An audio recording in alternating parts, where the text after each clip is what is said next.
ইস, এ কি, ওই কি রে, কি রে, এই গেল গেল গেল গেল গেল গেল গেল গেল রে, গেল গেল, দৌড় দে দৌড় দে দৌড় দে। তো আজকে আমরা একটি নতুন ভিডিও শুরু করতে যাচ্ছি। আর ভিডিওর প্রথমে সবাইকে ধন্যবাদ ভিডিওটা দেখার জন্য। আজকে আমরা বারবিকিউ করার জন্য কিছু মাছ ধরতে চাচ্ছিলাম। তো মাছ ধরার জন্য প্রথমে আমি বাসা থেকে আমার বড়শিটা নিয়ে নিলাম, হাতে বানানো বড়শি। এরপর চলে গেলাম খাল পাড়ের দিকে। আমার ওই যে সামনে সামনে দেখা যাচ্ছে একটা সাঙ্গ,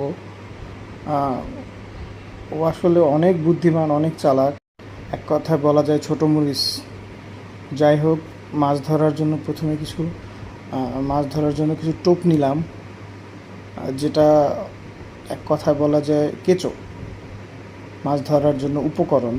তো আমি আসলে কেঁচো ভয় পাই, ওই ছোটো মরিচ ওই ধরছিল। তো ওই কিরে, ওই কিরে, এত দেখি মধু। তো যাই হোক, টোপ নিয়ে তারপর চলে গেলাম খাল পাড়ে। ওর দেখানো পথে পথেই আমি চলতেছিলাম। তো এরপর এরপর খাল পাড়ে এসে দেখলাম নদী পুরোটা শান্ত আছে।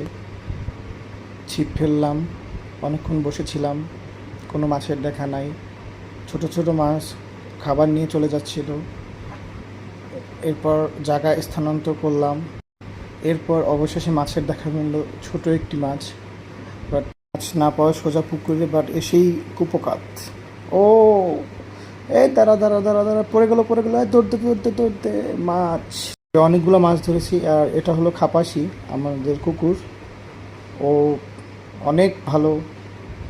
ও বসে বসে ভাবছিল যে মাছগুলো খেতে পারবো কিনা। যাই হোক, মাছ ধরার পরে সাঙ্গ পাঙ্গরা গোসল করে নিল। এরপরে আমরা মাছ নিয়ে সোজা বারবিকিউ করার জন্য মাছগুলোকে কেটে পরিষ্কার করে ম্যারিনেট করে নিচ্ছি। তারপর কিছুক্ষণ ওয়েট করার পরে ওভেনে মাছগুলোকে বারবিকিউ করলাম এবং খুব মজা হলো আজকে।